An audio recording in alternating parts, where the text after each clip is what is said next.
اعوذ باللہ من الشیطان الرجیم بسم اللہ الرحمن الرحیم۔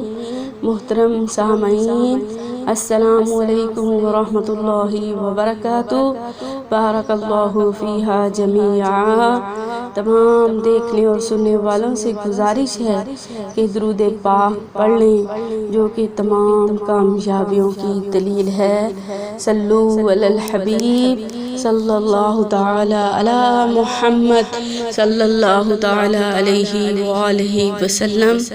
محترم سامعین، جیسا کہ پچھلی ویڈیوز میں ہم نے حضرت ابراہیم علیہ السلام کی ولادت، تبلیغ، آتش نمرود لائن سے مناظرے کے بارے میں علم حاصل کیا، آج ہم ذبح عظیم کے بارے میں جانیں گے، کیونکہ عید الاضحیٰ کی آمد ہے۔ اس موقع پر مسلمان پورے جوش و خروش سے حضرت ابراہیم علیہ السلام کی سنت کو ادا کرتے ہوئے قربانی کرتے ہیں۔ آج ہم اس واقعہ کے پس منظر کو جانیں گے۔ سیدنا ابراہیم علیہ السلام کو قدم قدم پر آزمائشوں سے گزرنا پڑا۔ انہیں آتش نمرود میں ڈالا گیا تو انہوں نے صبر و رضا کا مظاہرہ کیا، خداوند قدوس کی رضا پر اپنا وطن چھوڑ دیا، پھر حکم خداوندی پر اپنے نور نظر اور اہلیہ محترمہ کو فرعون کے جنگل میں چھوڑ آئے۔ ان آزمائشوں کے بعد اللہ تبارک و تعالی نے ایک اور امتحان لیا کہ جب حضرت اسماعیل علیہ السلام چلنے پھرنے کے قابل ہو گئے تو سیدنا ابراہیم علیہ السلام نے خواب میں دیکھا کہ اپنے بیٹے حضرت سیدنا اسماعیل علیہ السلام کو ذبح کر رہے ہیں۔ نبی کا خواب وحی الہی ہوتا ہے۔ چنانچہ جب آپ بیدار ہوئے تو سیدہ حضرت ہاجرہ رضی اللہ تعالی عنہا سے فرمایا کہ میرے بیٹے کو نہلا دہلا کر نئے کپڑے پہنا دو، میں انہیں کہیں لے جانا چاہتا ہوں۔ سیدہ ہاجرہ رضی اللہ تعالی عنہا نے خوش دلی سے اپنے نور نظر کو تیار کر دیا۔ سیدنا خلیل اللہ علیہ السلام نے ایک چھری اور رسی ساتھ لی اور اپنے بیٹے کو لے کر جنگل کی طرف چل دیے۔ دونوں باپ بیٹا میٹھی میٹھی باتیں کرتے جا رہے تھے جب شیطان لعین نے یہ منظر دیکھا کہ حضرت خلیل اللہ علیہ السلام اللہ تعالیٰ کی رضا اور خوشنودی کی خاطر اپنے بچے کو ذبح کرنے جا رہے ہیں، تو وہ حضرت سیدنا اسماعیل علیہ السلام کی خدمت میں حاضر ہو کر کہنے لگا، اے اسماعیل، کیا تمہیں معلوم ہے کہ آج تیرا باپ تجھے ذبح کرنے کے لیے لے جا رہا ہے؟ سیدنا اسماعیل علیہ السلام نے فرمایا کہ کبھی باپ بھی اپنے بیٹے کو ذبح کرتا ہے؟ اس پر شیطان لعین نے کہا کہ وہ تمہیں ضرور ذبح کر دیں گے، اس لیے کہ انہیں خداوند قدوس کا حکم ہے۔ آپ نے فرمایا، اگر میرے والد گرامی مجھے اللہ تعالیٰ کی رضا کی خاطر ذبح کرنے کے لیے لے جا رہے ہیں تو پھر مجھے روکنے والا تو ضرور شیطان ہے۔ جب حضرت اسماعیل علیہ السلام پر شیطان کا داؤ نہ چل سکا تو وہ سیدہ ہاجرہ رضی اللہ تعالی عنہا کے پاس پہنچا اور کہنے لگا، اے ہاجرہ، کیا تمہیں معلوم ہے کہ حضرت ابراہیم اپنے بچے کو لے کر کہاں گئے ہیں؟ سیدہ ہاجرہ رضی اللہ تعالی عنہا نے فرمایا کہ وہ اپنے بیٹے کو کسی دعوت پر لے گئے ہیں۔ شیطان لعین نے کہا، وہ تو اپنے بیٹے کو ذبح کرنے کے لیے گئے ہیں۔ سیدہ ہاجرہ رضی اللہ تعالی عنہا نے فرمایا کہ کیا کبھی کسی باپ نے اپنے بیٹے کو ذبح کیا؟ تو شیطان لعین کہنے لگا کہ باپ بیٹے کو تو ذبح نہیں کرتا، مگر سیدنا ابراہیم علیہ السلام کو اللہ تعالیٰ کا حکم ہے، وہ ایسا کر دیں گے۔ حضرت ہاجرہ رضی اللہ تعالیٰ عنہا نے فرمایا، اگر اللہ کریم کا یہی حکم ہے تو اسے پورا کرنے میں ہی بہتری ہے، اگر رب تعالیٰ کی یہی مرضی ہے تو پھر یہ ایک اسماعیل ہی کیا لاکھوں ان جیسے اسماعیل قربان کر دیتی۔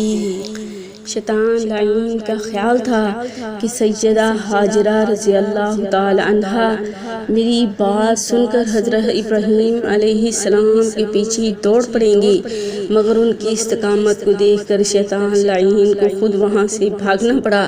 چنانچہ پھر یہ لعین حضرت ابراہیم علیہ السلام کے پاس پہنچا اور کہنے لگا، اے ابراہیم، خواب تو جھوٹے بھی ہوتے ہیں، محض ایک خواب کو دیکھ کر اپنے بچے کو ذبح کر دینا مناسب نہیں۔ شیطان نے جو ہی یہ باتیں کی تو سیدنا ابراہیم علیہ السلام نے زمین سے 7 کنکریاں اٹھائیں اور شیطان پر ماری۔ چنانچہ شیطان نے 3 مرتبہ آپ کو سیدنا اسماعیل علیہ السلام کو ذبح نہ کرنے کا مشورہ دیا تو آپ نے 3 مرتبہ اس پر کنکریاں ماری اور اسے فرار ہونا پڑا۔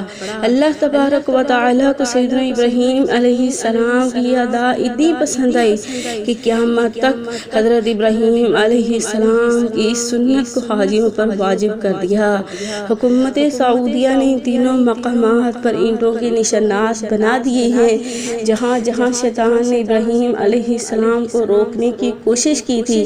حاجی صاحبان ان تینوں جمروں کو کنکریاں مارتے ہیں۔ ہمارے پاکستانی حجاج کا تو اس مقام پر اشتعال قابل دید ہوتا ہے کہ حکم تو 7 کنکریاں مارنے کا ہے، مگر یہ لوگ بڑے پتھر اور روڑے اور جوتے جو بھی ہاتھ میں آئے دے مارتے ہیں۔ سامعین کرام، شیطان لعین کی فریب کاری نہ تو حضرت ہاجرہ رضی اللہ تعالیٰ عنہ پر چل سکی، نہ ہی سیدنا اسماعیل علیہ السلام کو راہ حق میں قربان ہونے سے روک سکی، اور نہ ہی حضرت ابراہیم علیہ السلام کے ارادہ کو بدل سکی۔ سیدنا ابراہیم علیہ السلام اللہ تعالیٰ کی رضا اور خوشنودی کے لیے اپنے بچے کو قربان گاہ تک لے جا رہے ہیں۔ راستے میں بیٹے نے اپنے باپ سے ہرگز یہ سوال نہیں کیا کہ ابا جان آپ مجھے کہاں لے جا رہے ہیں۔ جس طرح باپ چلتا رہا بیٹا بھی اسی طرف چلتا رہا۔ بیٹا باپ کے نقش قدم پر ساتھ ساتھ چل رہا تھا۔ یہ فیضان نظر تھا یا کہ مکتب کی کرامت تھی؟ سکھائے کس نے اسماعیل کو آداب فرزندی؟ جب حضرت ابراہیم علیہ السلام اپنے بیٹے کو لے کر ایک جنگل میں پہنچے تو آپ نے بیٹے کو پاس بٹھایا اور اپنے آنے کا مقصد بیان کر دیا۔ بلندی سے صدا آئی، آؤ اسماعیل ادھر آؤ، ادھر آؤ، خدائے پاک کا ارشاد سن جاؤ۔ پدر کی سن کے یہ آواز پسر دوڑا ہوا آیا، رکا ہرگز نہ اسماعیل کو شیطان نے بہکایا۔ پدر بولا کہ بیٹا رات میں نے خواب دیکھا ہے، کتاب زندگی میں ایک نرالا باب دیکھا ہے، جیسا کہ قرآن کریم میں اشارے باری ڈلا ہے کہ حضرت ابراہیم علیہ السلام نے اس صحرا میں اپنے بیٹے سے فرمایا، یا بنشا، اے میرے بیٹے، انی بے شک ارا، میں نے دیکھا، فی المنام خواب میں، انی کہ بے شک میں، اذبحک تجھے ذبح کرتا ہوں، فانظر پس اب تو بتا، ماذا ترا تیری کیا رضا ہے۔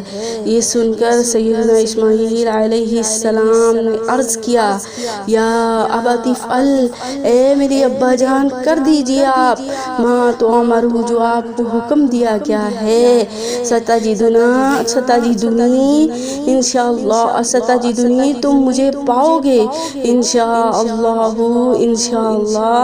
من الصابرین، صابروں میں سے، صبر کرنے والوں میں سے۔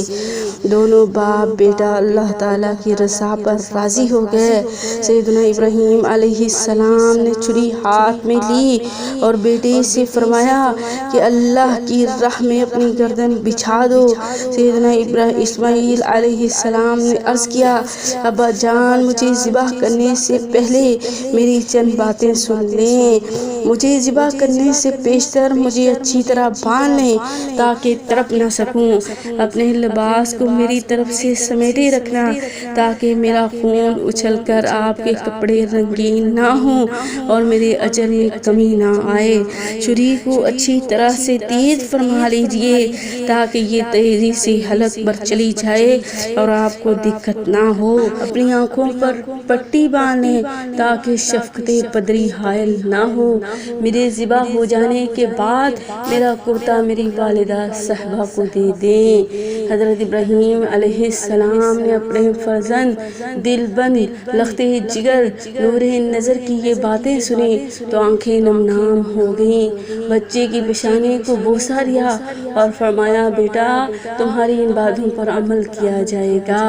چنانچہ باپ نے اپنے بیٹے کو رسی سے باندھ کر منہ کے بل زمین پر لٹایا، چھری تیز کر کے آنکھوں پر پٹی باندھی، جیسا کہ قرآن کریم میں ارشاد باری تعالیٰ ہے۔ فلما پس پھر جب اسلما دونوں نے حکم مانا، وتلہ اور اس نے لٹا دیا، یعنی باپ نے بیٹے کو لٹایا، للجبین ماتھے کے بل لٹایا، جیسا کہ شاعر کہتے ہیں بچھاڑا اور گھٹنا سینہ معصوم پر رکھا، چری پتھر پر رگڑی ہاتھ کو حلقوں پر رکھا، زمین سہمی پڑی تھی آسماں ساکن تھا بیچارہ، نشت پشتر دیکھا تھا حیرت کا یہ نظارہ، چشمے فلک نے اس سے قبل یہ منظر کبھی نہ دیکھا تھا کہ ایک مقدس باپ رضائے الہی کی خاطر اپنے نور نظر کے ناجنین حلق کو خود کاٹ رہا ہے۔ چھری زور نبوت سے چلائی گئی مگر کاٹنے کا نام نہ لیتی تھی۔ وہی چھری پتھر پر مارتے ہیں تو دو ٹکڑے ہو جاتے ہیں۔ سیدنا خلیل اللہ علیہ السلام نے چھری سے مخاطب ہو کر فرمایا میرے اسماعیل کا نرم و نازک گلا پتھر سے تو زیادہ سخت نہیں۔ چھری نے زبان حال سے کہا حضور تم تو مجھے اسماعیل کی گردن کاٹنے کا حکم دیتے ہو مگر رب ذوالجلال مجھے کاٹنے سے منع فرماتا ہے۔ سیدنا خلیل اللہ علیہ السلام اپنے بیٹے کے گلے پر مسلسل زور سے چھری چلا رہے ہیں۔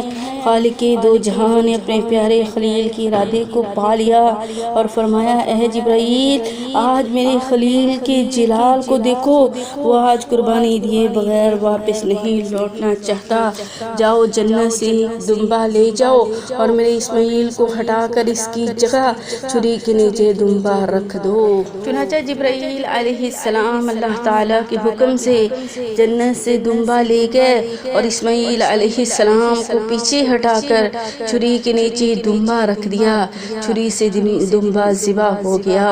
سیدنا ابراہیم علیہ السلام نے آنکھوں سے پٹی اتاری کہ وہ کیا دیکھتے ہیں کہ دمبا ذبح ہوا پڑا ہے اور حضرت سیدنا اسماعیل علیہ السلام سامنے کھڑے مسکرا رہے ہیں، جیسا کہ ارشاد باری تعالیٰ ہے وَنَادَيْنَاهُ اور ہم نے اس کو پکارا ان یا ابراہیم اے ابراہیم قد البتہ صدقتا تو نے سچ کر دکھایا الرؤیا خواب کو، انا بے شک کذالک اسی طرح نجزی ہم بدلہ دیتے ہیں المحسنین نیکوکاروں کو، انا بے شک ھذا یہ لہو البلاء المبین، لہو البلاء المبین بہت بڑا امتحان تھا، وفادیناہ اور ہم نے اس کے عوض میں دے دیا بذبح عظیم ایک بڑا ذبیحہ دے دیا، وترکنا اور ہم نے اس بات کو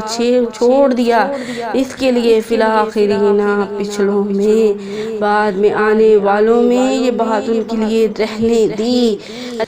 اللہ تبارک و تعالیٰ نے سیدنا ابراہیم علیہ السلام کو پکار کر فرمایا اے میرے پیارے خلیل تو نے اپنے خواب کو سچا کر دکھایا، یہ کوئی معمولی امتحان نہ تھا، ہم نے تمہاری قربانی قبول فرما لی اور تمہارے بیٹے کو بچا لیا اور اس کی فدیہ میں جنت سے دمبا دے دیا۔ اللہ تبارک و تعالیٰ کو سیدنا ابراہیم علیہ السلام کی یہ ادا اتنی پسند آئی کہ قیامت تک حضور سید المرسلین شفیع المذنبین رحمت للعالمین صلی اللہ علیہ وآلہ وسلم کے صحب استطاعت امتیوں پر واجب ہو گیا کہ وہ عید الاضحیٰ کے موقع پر جانور ذبح کر کے سیدنا ابراہیم علیہ السلام کی سنت کی یاد تازہ کریں۔ ابن ماجہ نے حضرت زید بن ارقم رضی اللہ تعالیٰ عنہ سے روایت کی کہ صحابہ کرام رضوان اللہ تعالیٰ علیہم اجمعین نے ایک دن سید الانبیاء شاہ دو سرا صلی اللہ تعالیٰ علیہ وسلم کی بارگاہ میں عرض کی کہ یا رسول اللہ یہ قربانیاں کیا ہیں؟ تو آپ نے فرمایا کہ یہ تمہارے باپ ابراہیم علیہ السلام کی سنت ہے۔ صحابہ نے عرض کیا یا رسول اللہ ہمارے لیے اس میں کیا ثواب ہے؟ فرمایا ہر بال کے بدلے میں نیکی ہے۔ عرض کیا اون کے بارے میں کیا حکم ہے؟ فرمایا اون کے ہر بال کے بدلے میں ایک نیکی ہے۔ سامعین اکرام، سیدنا ابراہیم علیہ السلام نے رضا الہی کی خاطر اپنا وطن، مال، جان، اولاد سب کچھ قربان کر کے دنیا کو یہ سبق دیا کہ خدا کے ماننے والوں اور اس کی محبت کے دعوے داروں، اس دعویٰ میں تم اس وقت تک سچے نہیں ہو سکتے جب تک کہ تم اس کے فرمان پر اپنا سب قربان کرنے کے لیے تیار نہ ہو جاؤ۔ اللہ رب العزت کی بارگاہ میں دعا ہے کہ وہ حضور کے طفیل رضائے الہی اور اس کی خوشنودی اور اس کے حکم پر اپنا سب کچھ نثار کرنے کا جذبہ نصیب فرمائے۔ وما علینا الا البلاغ المبین۔